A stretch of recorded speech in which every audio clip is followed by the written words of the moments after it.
What does the goddamn line say, Tony? Please do not use gendered language. Then what?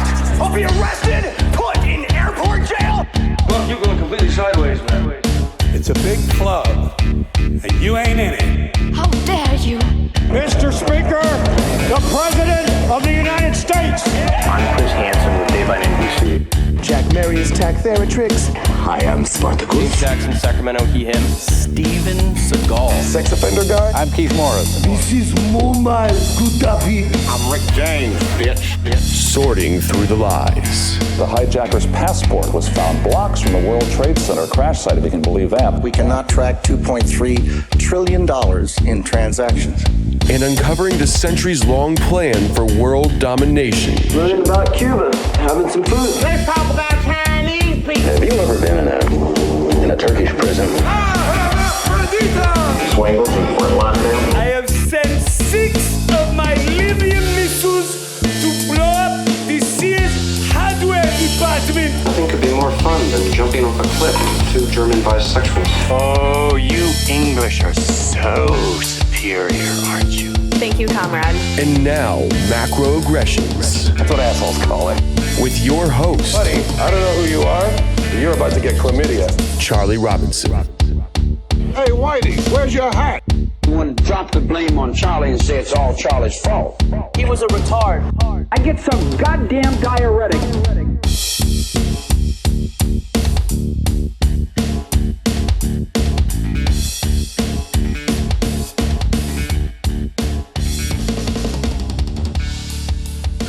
Hello, everybody. My name is Charlie Robinson.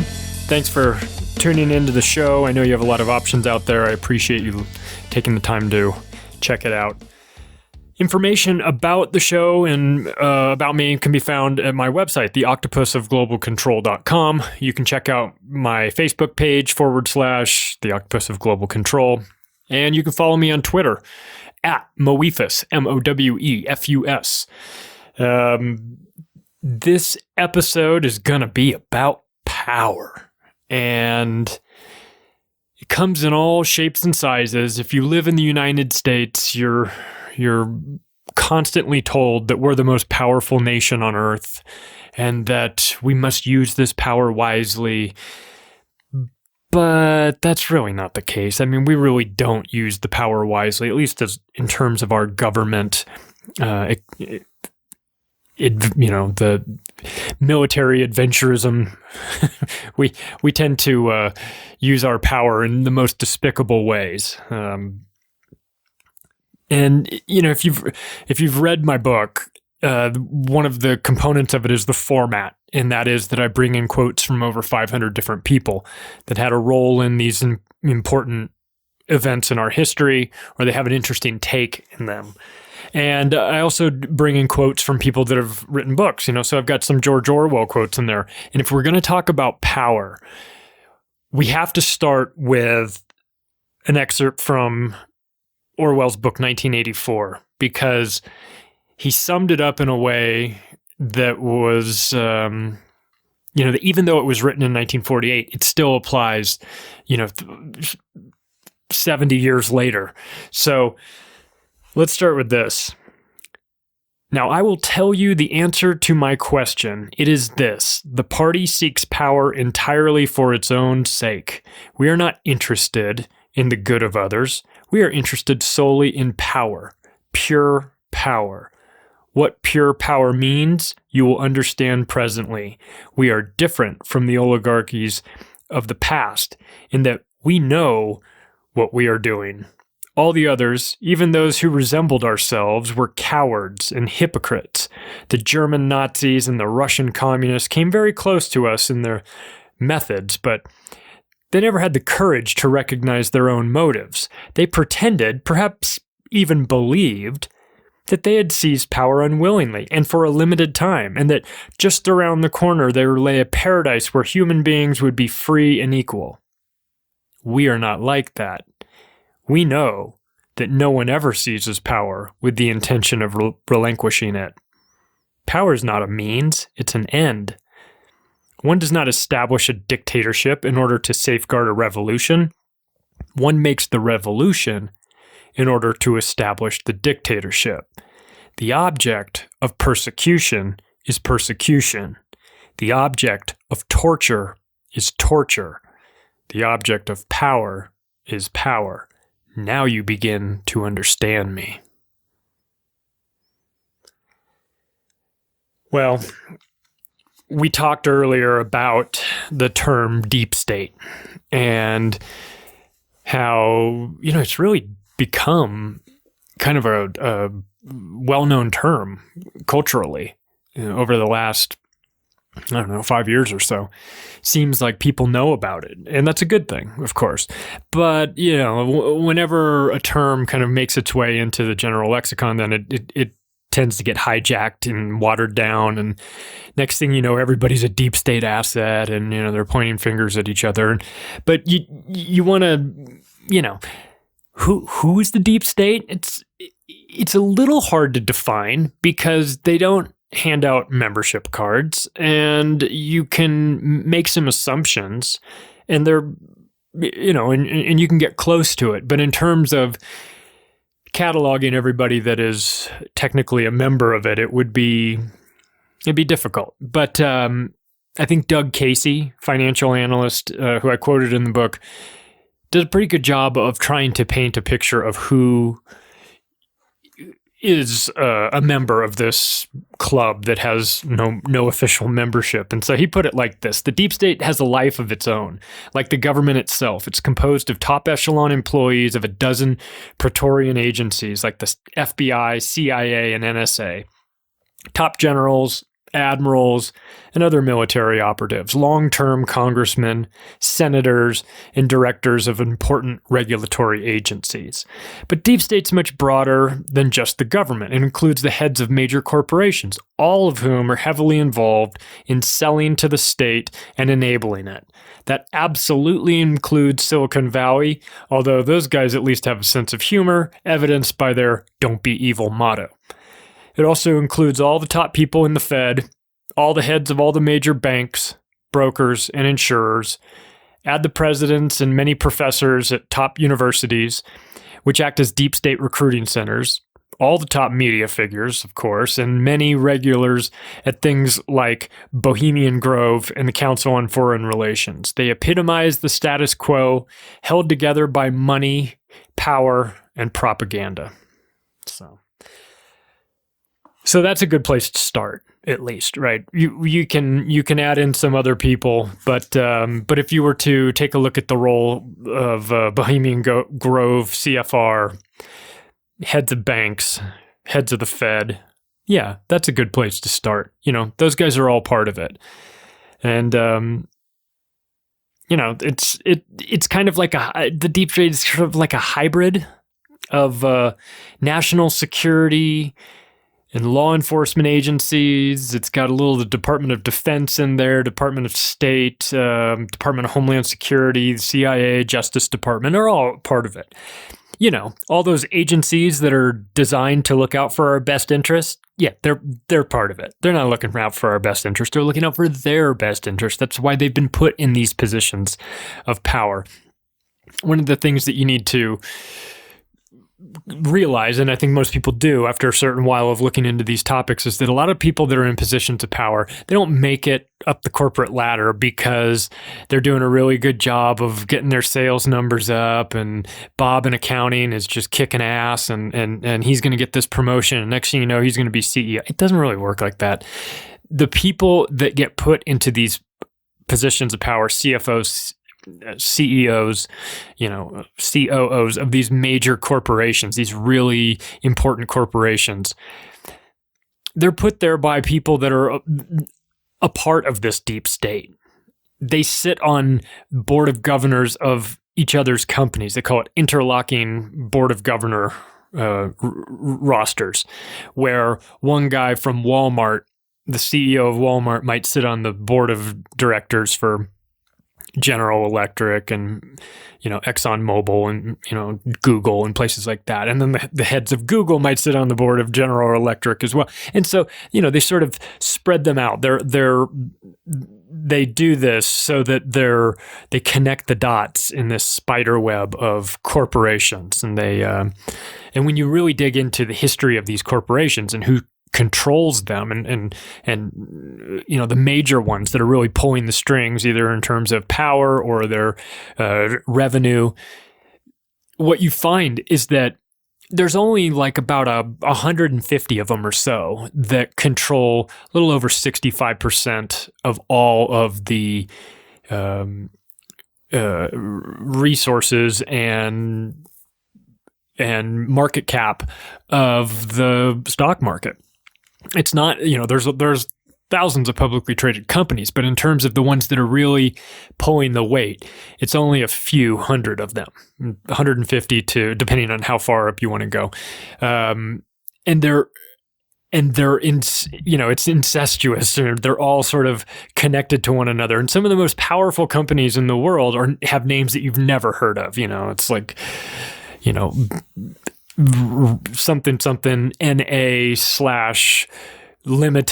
out of the Cayman Islands or someplace, and you're like, oh, what is that? I don't even know what they sell. Well, it's a company made up of, it's a holding company made up of other companies that you might have heard of, and it's just the parent company, and they kind of like that. And so you've got some corporations that spend a lot of money on advertising dollars so that you know their name, so that they're a household name, they're a brand name that you recognize. And then you have other corporations that make a ton of money and they have zero interest in you knowing who they are or even thinking about them. And those are, of course, the ones that you need to watch out for, because if nobody knows who they are and nobody cares about them, then they are not on everybody's radar. Everybody knows who Monsanto is, and I bet Monsanto wishes that they had gone that route of trying to be, sort of a nameless organization. But it's kind of hard to do that when you're simultaneously poisoning half of the world. So when you talk about deep state, it's good to get a quote from the guy that coined the phrase deep state, Peter Dale Scott. He's an author. He says it refers to a parallel secret government organized by the intelligence and security apparatus, financed by drugs, and engaging in illicit violence to protect the status and interest of the military against threats from intellectuals, religious groups, and occasionally the constitutional government. In this book, meaning his book called Road to 9/11, in this book, I adapt the term somewhat to refer to the wider interface in America between the public, the constitutionally established state, and the deep forces behind it of wealth, power, and violence outside the government. You might call it the back door of the public state, giving access to dark forces outside the law. So just because the intelligence agencies of the United States are involved with the deep state does not mean that this is limited to being an American organization. Yes, there are important people from the United States government and American-based businesses involved in this, but the organization is global, both in composition and reach. So their goals may align with some policies of the United States, but not always. And their loyalties do not have, they're not constrained by sovereign boundaries. They're globalists, like they're internationalists, as Rockefeller calls themselves. So they're interested in taking over the world. When the plan is world government, then you can click up within your own country to establish control. But that's not the finish line. The finish line is to then take that country and merge them with other countries. So one of the things that you see with like the EU, the European Union, and the reason why England left through Brexit, and why that is a good thing, in my opinion, is that the path to world government starts with grouping up countries into bigger chunks. And the EU is a prime example of that. They take 33 or 32, I'm not sure how many countries together that form the EU, and then they run the EU out of Brussels, and they don't have to control the heads of 32 different countries then. They just have to control the head of the EU, which is easy to do because they created this concept. They created the EU. This is a globalist organization. And so what you do is you group up together countries into one batch and put a leader in charge of that batch. And then you only have to control one person instead of 30 plus people. So that's how it works. And Aaron Russo, who is a director, he talked about a concept called Amero, right? That was the blending of Canada, America, and Mexico, and into one country. That they were going to have a one currency for all of that, and that's the goal. That's what they would like to do. So when you hear about the EU and you wonder, is this a good thing? Is this a bad thing? It's a bad thing because anytime you put that many countries under one umbrella, then you lose identity. Each of those countries, they lost their currency. It just became, they all switched to the euro, except for England. They kept the pound, but you switch to a one currency. You take orders from a bunch of bureaucrats in Brussels that have no understanding or no loyalty towards your country. If you're in the UK, you gave up your fishing rights and under a totally sketchy deal where back in the 70s when the EEC was being formed, the precursor to the EU, you had Ted Heath, the prime minister, giving up all of England's fishing, not all of them, but I think they had 77% of the fishing rights in and around the islands of in the United Kingdom. And once they joined that EEC, they wound up giving up their rights. It went down to about 22%. So they gave about 50% of the rights to this consortium of countries, the precursor to the EU. And everyone in the UK was like, well, what is this guy doing? Why would he do that? What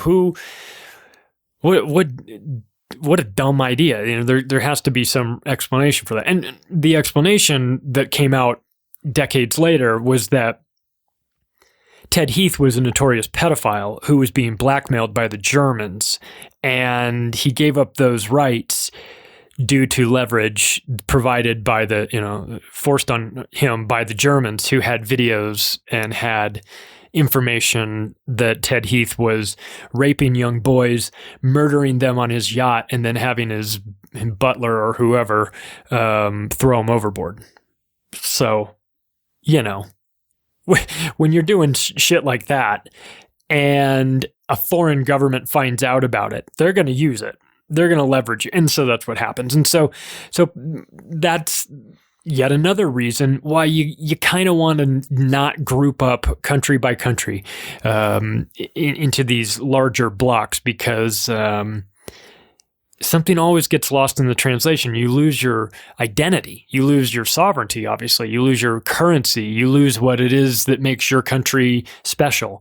And you give that up in order to join a much bigger group. And then they say, well, this group will be able to, we'll have more power when it comes to trade, and we'll have, we'll be able to protect ourselves, kind of like NATO does. And we'll be able to, click up and, like you do if you go to jail, you got to click up to save your ass, right? Because if you're out there all by yourself, you're prey for the wolves that are watching you. And so they sort of sell this to governments as well and say that you got to, for it's in your best interest to group up like that. So expect that moving forward. Expect to hear more of that. Expect to hear that in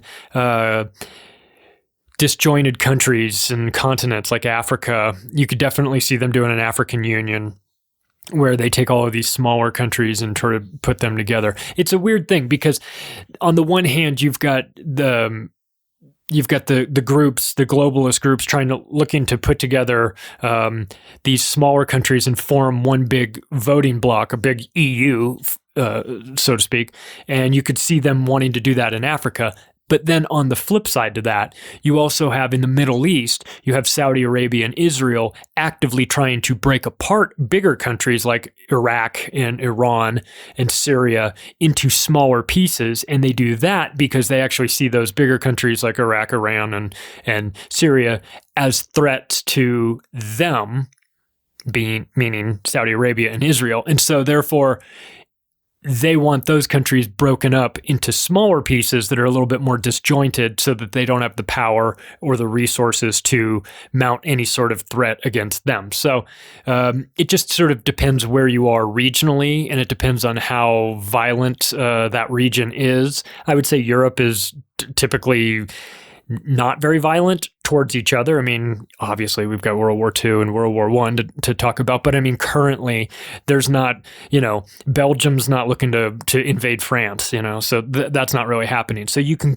group those up together, but in the Middle East, it's sort of a different story. And that of course is a different story because they're being provoked. It's not so much that Iran is out invading other countries. They haven't invaded another country in 400 years. They've defended themselves when Iraq attacked them, but they haven't invaded anybody else.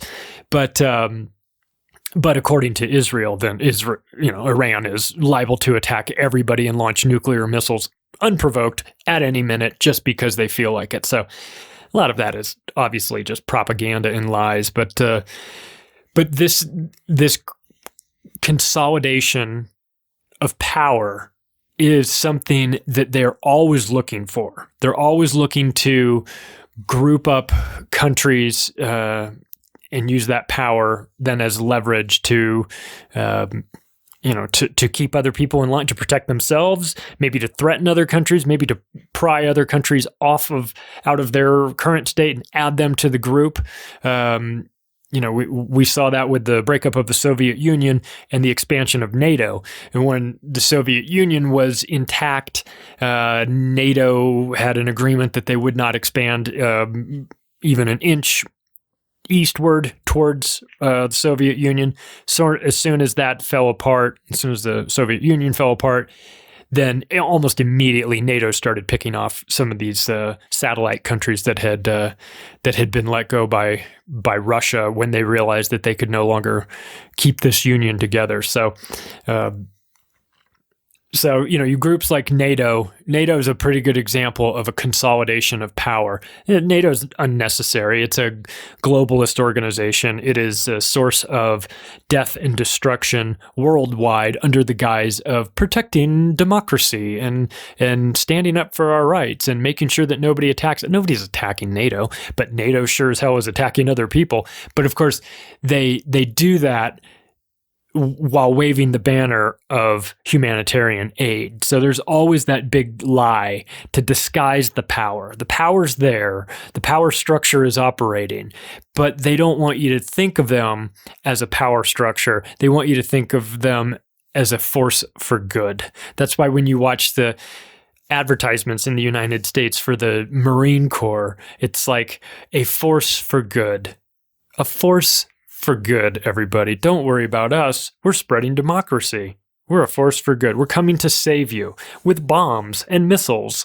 And if you don't do what we say, we're gonna spread some democracy right down your throat and blow up this village, and then we're gonna hit you with drone strikes, and then an hour later, once the ambulances arrive, we'll hit them again because we're interested in spreading democracy and also humanitarian aid. So here comes the bomb filled with pencils and crayons and coloring books for the kids, right? But if you really wanted to sum up an organization like NATO, what their mission is, what their tagline would be, and you were talking about truth in advertising, their tagline would be order out of chaos, because that's what they do. That is the strategy that the globalists use for taking over countries. They destabilize them, they create chaos, and then they impose their order out of chaos. So you've got to have chaos first. Now, if you've got natural chaos, you've got countries fighting each other for some reason, then you can go in there and try and establish your order after that chaos has taken place. But what we've learned is that the people that are in charge of plotting this world government, although they do take a long-term approach to these things, and they are patient to an extent, they're not willing to sit by and just wait for conflict to break out.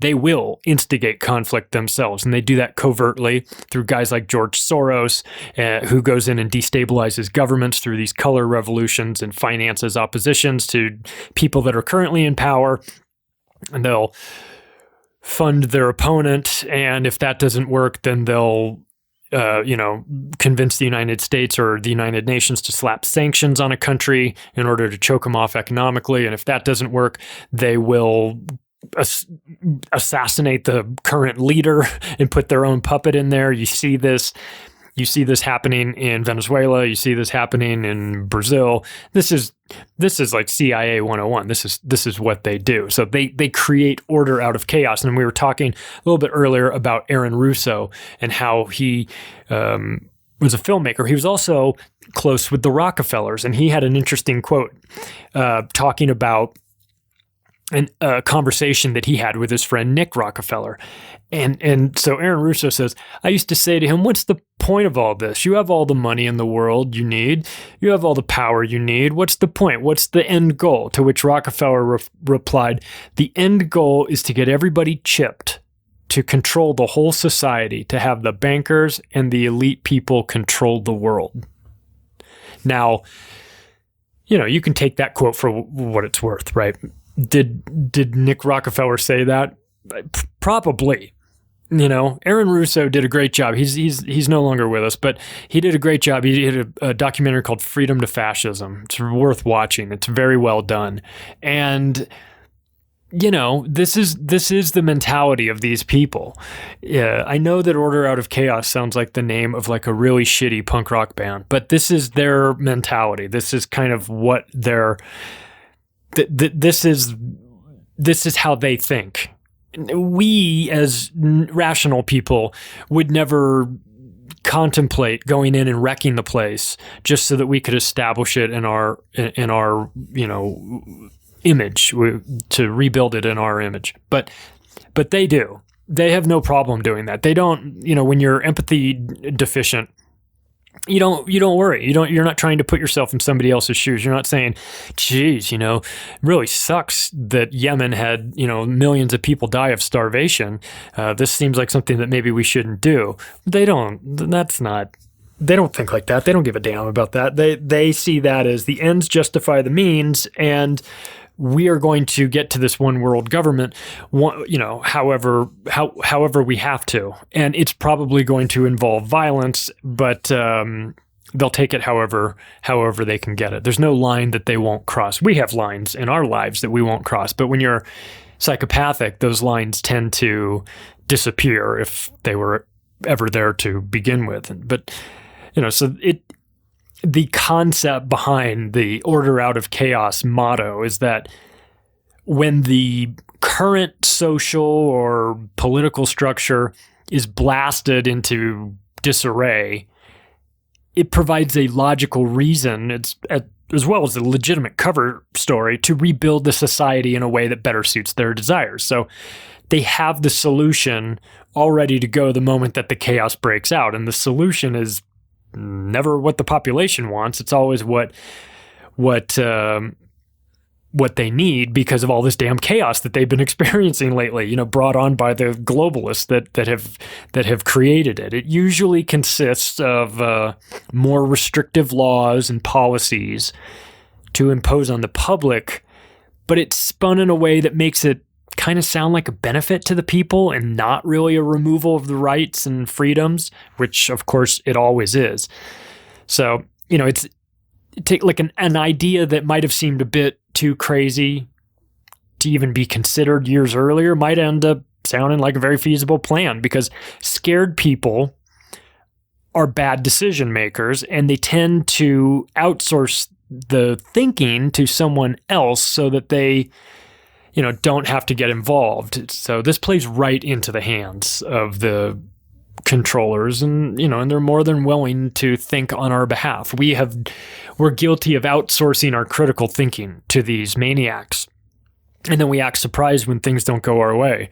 Well, we have to take a bigger role. We have to be more responsible for holding up our end of the bargain in this, and that is that we can't allow them to do the thinking for us. I know it's hard. I know thinking's difficult, but we have to say no. We're more than capable of planning how we want our society to function. We don't need you. No, thank you.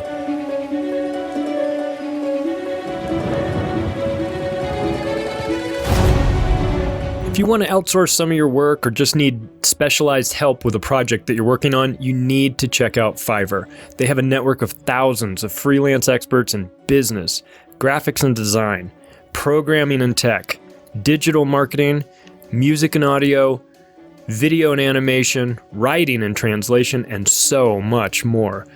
Need someone to build out a website or help to grow your current business with a digital marketing campaign? You can find thousands of people ready to get to work on your project at a fixed price that you set at Fiverr. And your payment is only released to the freelancer once you're pleased and approve the work you get. If you have questions, you can reach out to Fiverr 24/7. Just click the link in the description box and start putting this army of freelancers to work for you.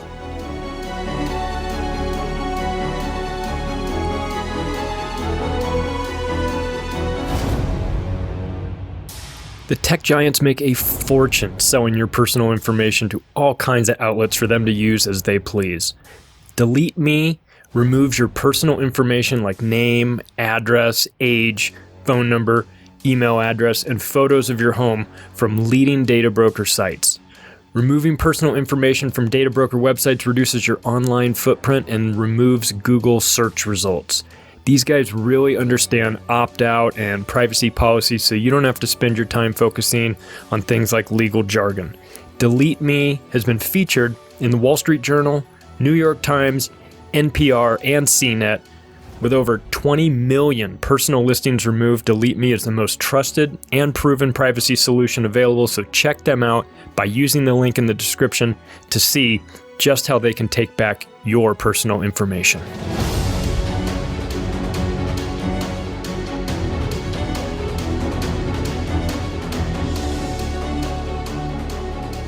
We are living through a very strange time filled with an unbelievable amount of uncertainty.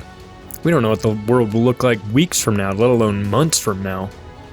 If you find yourself in a financial emergency and in need of money right away, you at least have an option with cashadvance.com. You can submit your request online and receive an answer in minutes so that you will know where you stand and what programs they have available for you.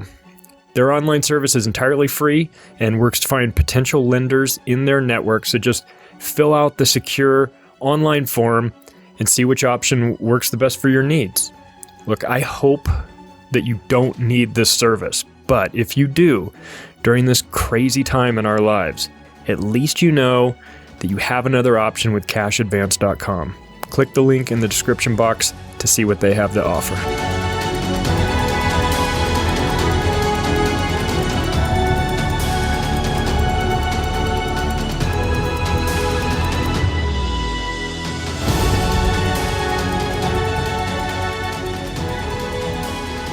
One of the guys that I've read a lot of his work over the years, listened to a ton of his interviews, is a guy named John Rappaport.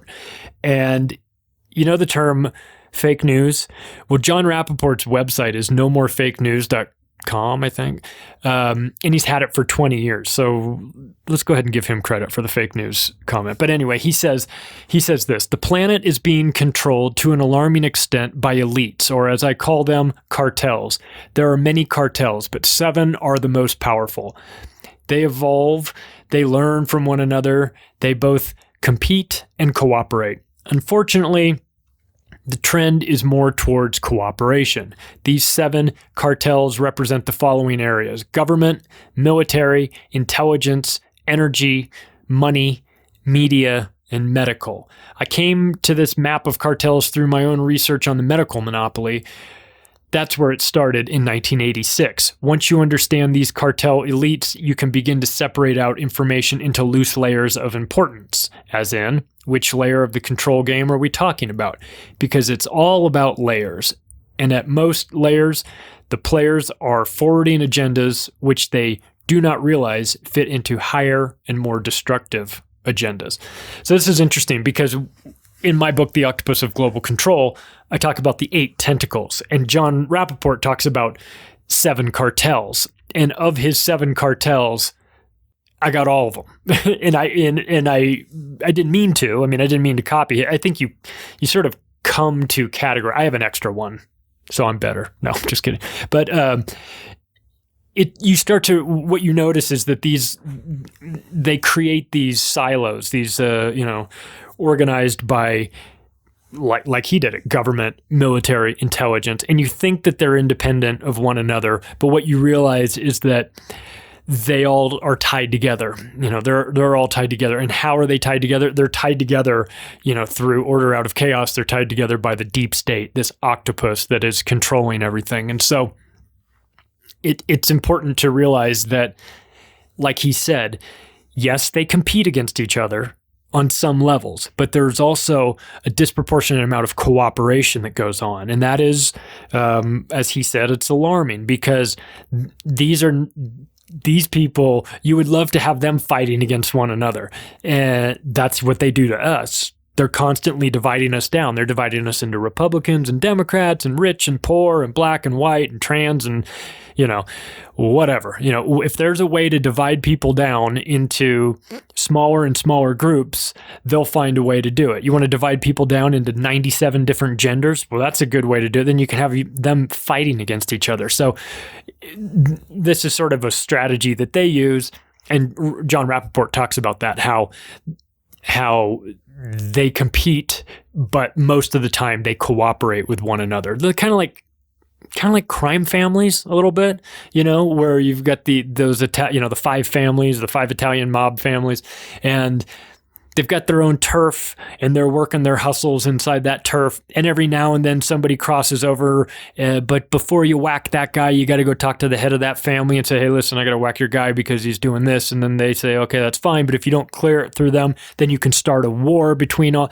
There is a sense of, and this might sound weird, but there's a sense of honor amongst thieves here. They understand that they're better off working together than fighting one another, because to fight one another does a couple things. First of all, it weakens their power, and secondly, it draws attention to the fight. From time to time, though, there's gonna be situations where you just can't help it. You can't help it. Have a conflict with another department. But this is essentially like being part of a big corporation that has accounting on the 7th floor, and then it has sales guys on the 8th floor, and you're all part of the same team, but there's a little bit of competition, and they're sort of broken down into groups and segments. And so that is a kind of part of how this deep state runs. So it's compartmentalized in one sense, where sometimes the right hand doesn't know what the left hand's doing, and that is for their own best interest. But at the top, then the head of the organization kind of sees how all these pieces fit together. For us, as the sort of common people on the outside, we're just now starting to understand the organizational structure of this operation. And it's not to say, by the way, that we have it all figured out, because we do not.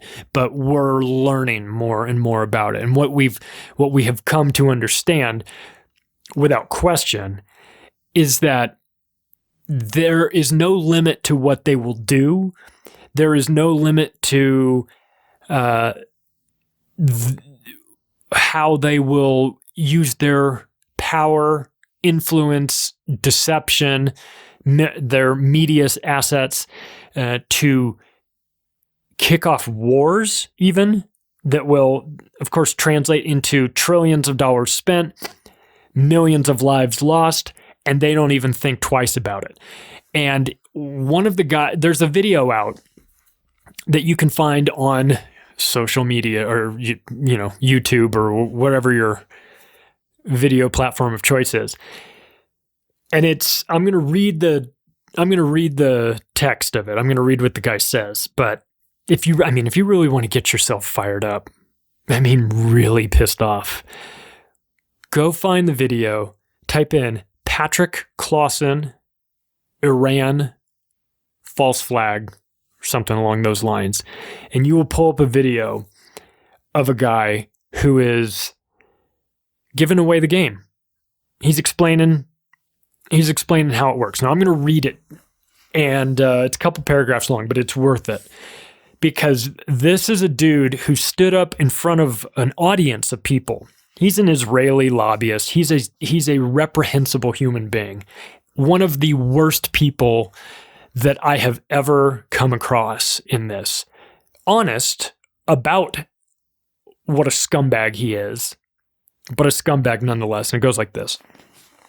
I frankly find that crisis initiation is really tough, and it's very hard for me to see how the United States president can get us into war with Iran, which leads me to conclude that if in fact compromise is not coming, that the traditional way that America gets into war is what would be best for U.S. interests. Some people might think that Mr. Roosevelt wanted to get us into World War II, as David mentioned. You may recall we had to wait for Pearl Harbor. Some people think Mr. Wilson wanted to get us into World War I. You may recall he had to wait for the Lusitania episode. Some people might think that Mr. Johnson wanted to send troops to Vietnam. You may recall we had to wait for the Gulf of Tonkin episode. We didn't go to war with Spain until the USS Maine exploded. And I may point out that Mr. Lincoln did not feel he could call out the Federal Army until Fort Sumter was attacked, which is why he ordered the commander at Fort Sumter to do the exact thing which the South Carolinians had said would cause an attack. So, if in fact the Iranians aren't going to compromise, it would be best if somebody else started the war. One can combine other means of pressure with sanctions. I mentioned that explosion on August 17th. We could step up the pressure. Look, people, Iranian submarines periodically go down. Someday, one of them might not come up. Who would know why?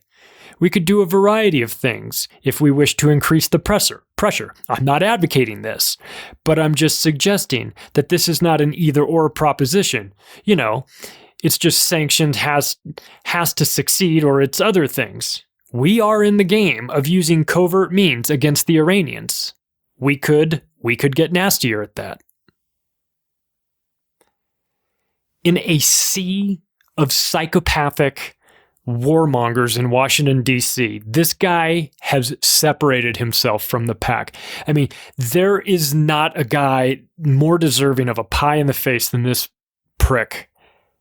Mind you, he won't be going to war with Iran. He'll make sure your kids do the fighting for him and come home with their brains all scrambled, no pension, and a 6-month wait to get into a VA hospital to get their PTSD medication so that maybe the nightmares will stop. This fucking guy wants you to fight Iran because he's an Israeli lobbyist who has a hard-on for war against Iran. And what he's telling you is that we need to start a war with Iran based on a false flag because Iran isn't going to start a war with us. This is an interesting and fascinating peek into the mind of a psychopath. And that's who Patrick Clausen is. He is a certified lunatic. But is he going to do the fighting? Nope. Is Israel going to do the fighting? Who he works for? Nope. It'll be the United States, of course. Because that's how he wants it.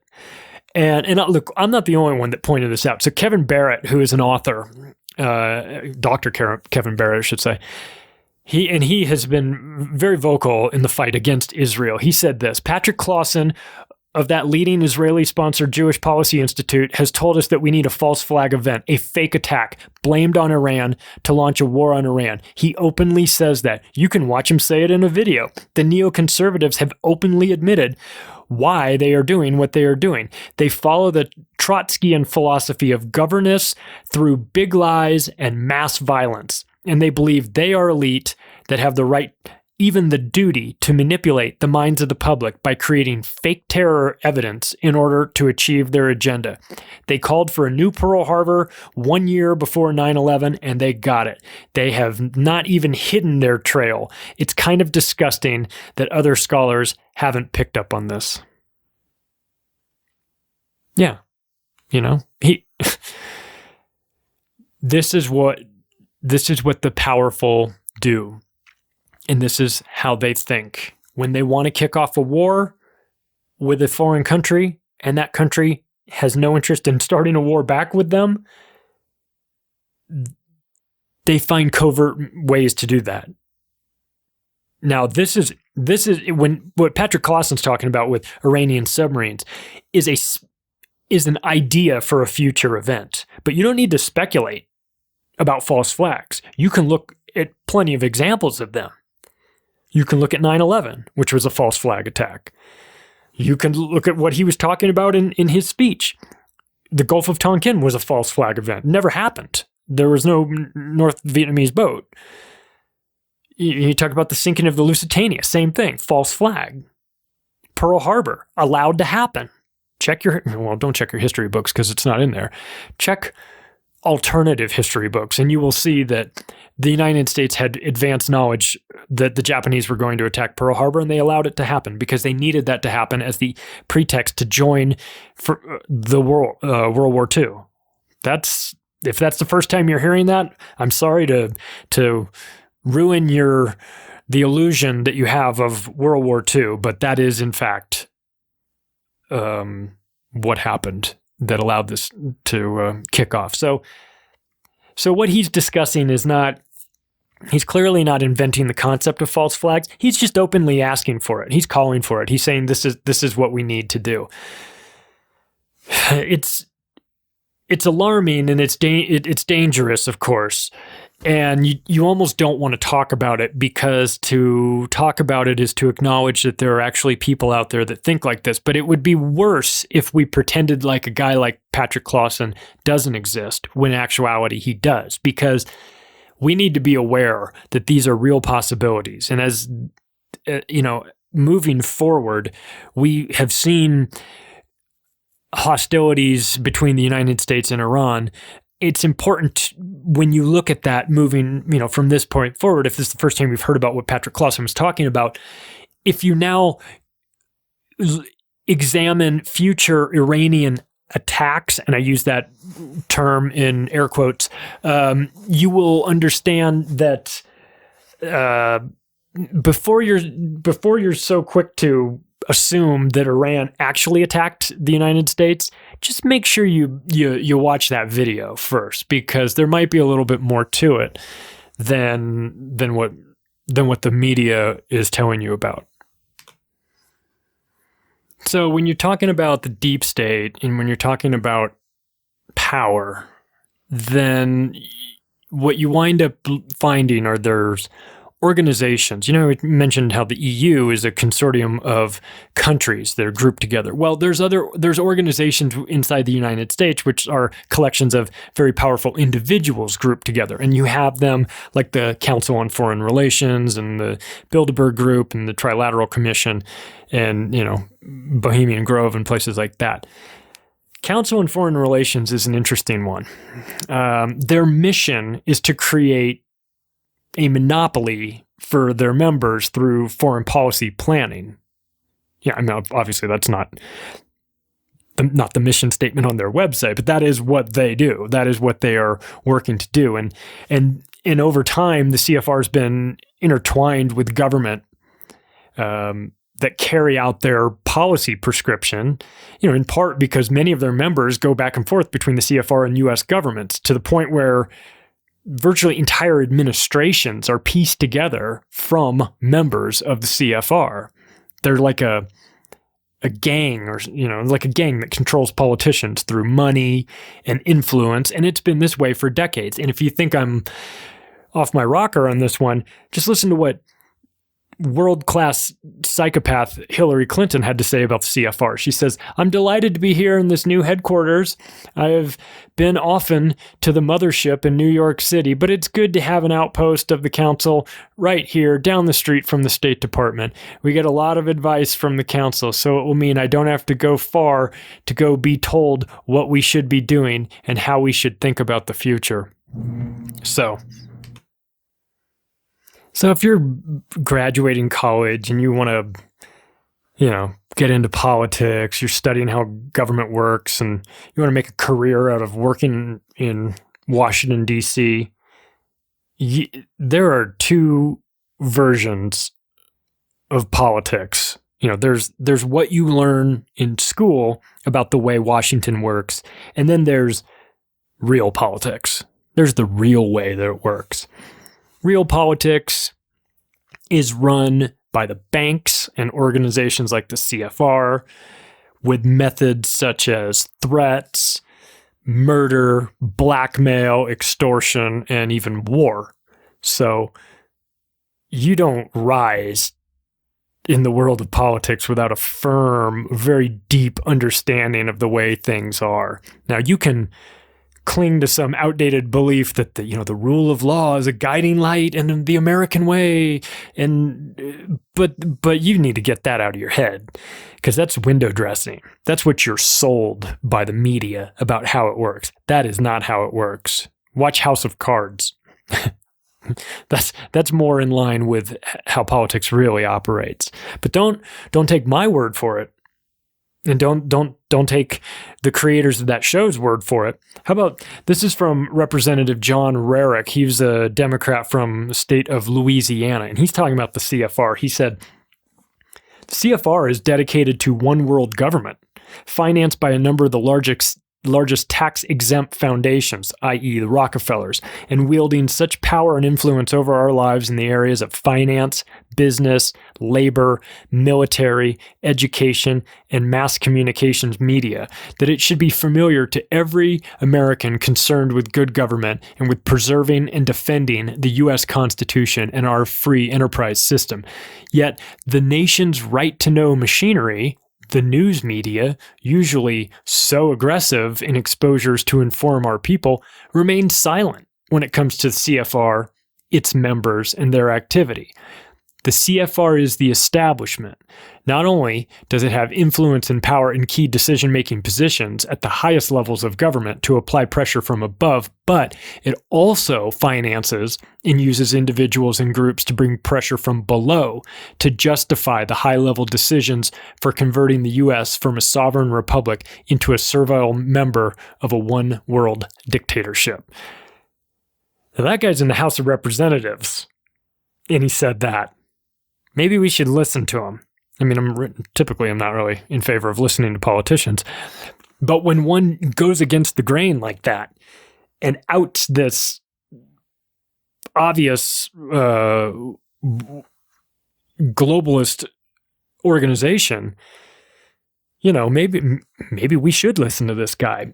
And not for nothing, because the CFR has produced 19 secretaries of state, 21 Treasury secretaries, 23 defense secretaries, and 16 CIA directors. So this is the incubator for power. This is where power comes from. It's one of the places. It's not the only place, of course, but it is certainly one of the places. Obama's cabinet was stuffed with CFR members. John Kerry, Secretary of State, Jack Lew, the Treasury Secretary, Ashton Carter, the Secretary of Defense, Jay Johnson, who's the head of Homeland Security. These guys are all CFR members. Even if you just go back one administration before that, the W. Bush administration, Cheney, Condoleezza Rice, Colin Powell, Tim Geithner, Paul Wolfowitz, Donald Rumsfeld, Richard Pearl, Scooter Libby, and Richard Armitage, all CFR members. So this is where it's the minor leagues of power, and then they get drafted into the major leagues in these Obama administrations and W administrations and Trump administrations. They pull them out of the CFR. They take it's like an all-star team from there, and they load up their administration with it. An interesting topic, quote I'm going to read. This is from Harper's, the magazine Harper's, and I'm going to read it. Then I'm going to tell you the date on it at the end, and you'll be surprised. The most powerful clique in these CFR groups have one objective in common. They want to bring about the surrender of the sovereignty and the national independence of the United States. They want to end national boundaries and racial and ethnic loyalties, supposedly to increase business and ensure world peace. What they strive for would inevitably lead to dictatorship and loss of freedoms by the people. The CFR was founded for, quote, the purpose of promoting disarmament and submergence of U.S. sovereignty and national independence into an all-powerful one-world government. So that's Harper's Magazine. That's from 1958. So you remember, maybe we don't remember 1958, but you remember when magazines and newspapers and the media tried to tell you the truth? Well, it's been a while, but here you go. That's what they're talking about. They're talking about how the power structure likes to disguise what they're doing. The Council on Foreign Relations pretends to be something that they're not, when in actuality what they're pushing towards is one world dictatorship, a new world order. So, it's dangerous. And it's not just the CFR. You've got the Bilderberg Group. Bilderberg Group gets, a lot of people are starting to kind of wake up to that. This is a very secretive organization. And in 2015, in Austria, the 63rd Bilderberg Conference took place, and there were 140 people from 22 different countries that were invited, and they were, pretty diverse groups. So you have political leaders, you have experts from like finance, industries, and academia, and the media, and all these different categories.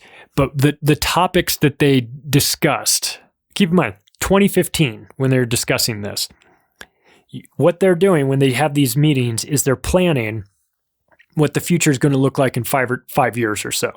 They're working to push that. So if we look at 2015 and we move forward 5 years to 2020, then let's see if what they were talking about 5 years ago is relevant to what we're experiencing right now. These were the key topics discussed at Bilderberg: artificial intelligence, cybersecurity, chemical weapons, European strategy, globalization, Iran, Middle East, NATO, Russia, terrorism, United States presidential selection.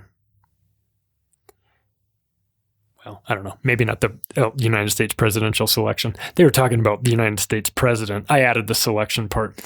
But they're selecting it, right? I mean, that's kind of how it works. You can go vote all you want, man, but vote harder next time. Maybe you'll get the result you want. It's all controlled, of course.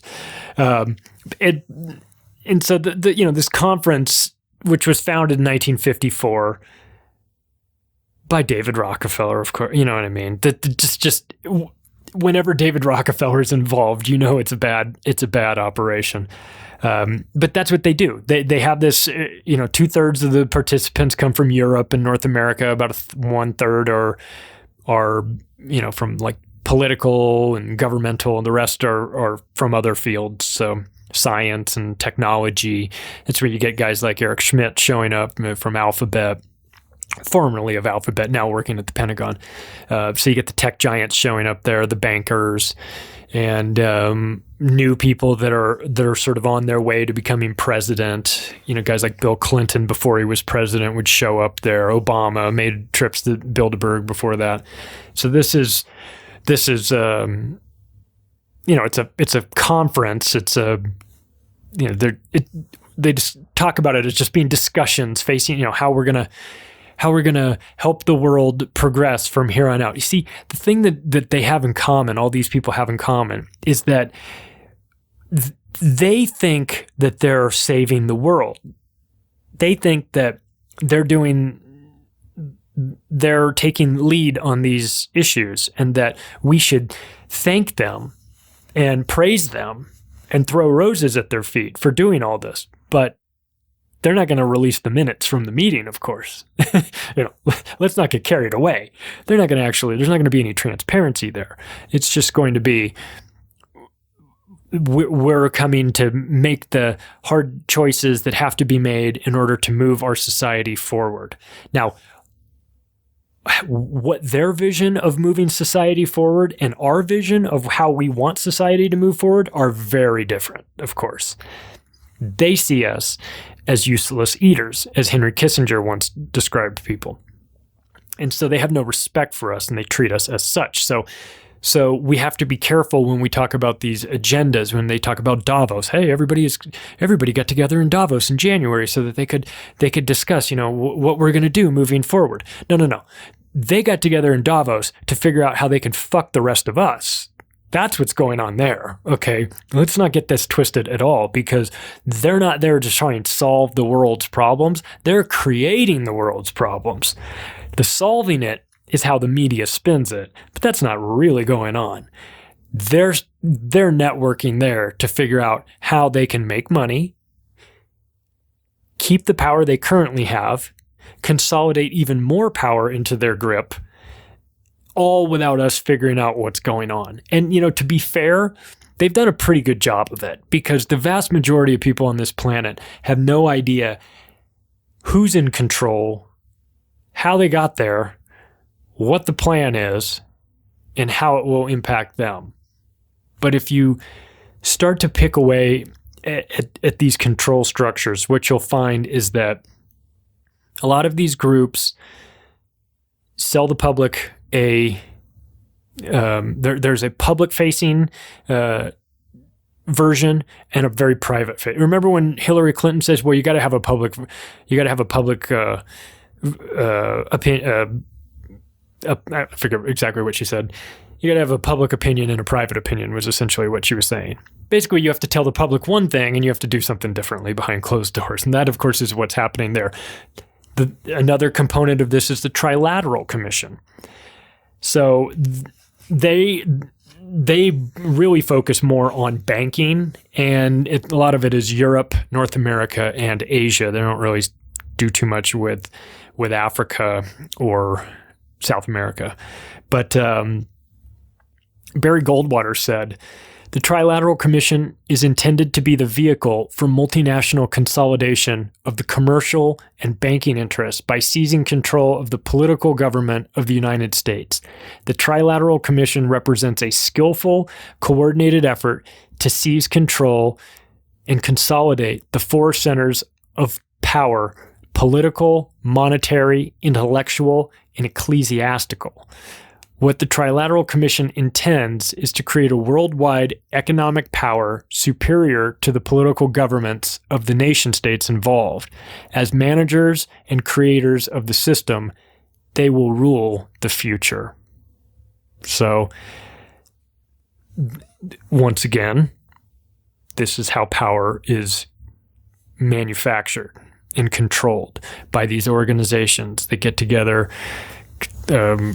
Trilateral Commission, I feel like I'm repeating myself, probably because I am, founded by David Rockefeller and Zbigniew Brzezinski, and used to control the world. And if you had a fantasy football league, but instead of drafting football players, you had to field a team of psychopathic mass murderers, you'd draft David Rockefeller number 1 overall, and you probably could pick up Zbigniew Brzezinski in the second round. I mean, maybe he'd last the second round. So these guys are really at the top, both dead now, of course, but this is who you would these are the boogeymen. You know how we talk about the boogeymen in the shadows controlling the world and everything? They're not even really in the shadows that much anymore because a lot of them have outed themselves. The Rockefeller family, Brzezinski, Kissinger, the Bushes, the Clintons. These guys are the boogeymen that you hear about. The people in the shadows controlling the world. These are some of them. It's not to say that they're the only ones, and there are others. There are still some in the shadows, but for the most part, you've got anybody that's high ranking at the Trilateral Commission, the CFR, and Bilderberg. You can go ahead and put them in your psychopathic mass murderer fantasy football league. You could draft them. I personally would draft Henry Kissinger probably number 2 overall. I'd start him at running back, I think. He's a big guy. He's a big fat guy. I might start him at offensive line, but I'm not sure. Bohemian Grove, we talked about that earlier. That's a organization that is, kind of... It's a little different. That's more of like a party scene. In fact, Richard Nixon... not Mr. Politically Correct by any means, said this about Bohemian Grove. The Bohemian Grove, which I attended from time to time, is the most faggy goddamn thing you could ever imagine with that San Francisco crowd. So, there's that. And I'm sure there's a lot of assless chaps going on at Bohemian Grove. They certainly do hold the ceremonial burning of Moloch, the owl god, and, it's kind of like a highbrow Klan rally, except instead of burning crosses, they're burning owls. But probably not the mailing list you want to be on, I would imagine. But I'll end it with a quote from somebody that knew a thing or two about propaganda and power, and that is Edward Bernays. He wrote a book. He wrote the book on it, literally wrote the book called Propaganda. And he said, "There are invisible rulers who control the destinies of millions. It is not generally realized to what extent the words and actions of our most influential public men are dictated by shrewd persons operating behind the scenes." That's it, man. That's power for you. The real power is behind the scenes through these organizations, through these secret societies. You watch Eyes Wide Shut, you think that's just a fictional movie. There's a lot of truth to those secret ceremonies. There's a lot of nonsense going on, whether it's skull and bones or Illuminati rituals or whatever. By the way, fun fact, that scene in Eyes Wide Shut with all the people dressed in masks, that was filmed at the Rothschild's castle. Kind of appropriate.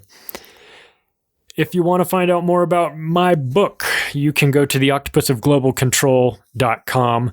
There's a place there you can contact me, send me messages, tell me that you like the podcast, tell me that you hate the podcast, share it with your friends, do whatever you can, because God knows this is not going to get promoted by the algorithms. So it's up to you to spread the information. Take care, everybody.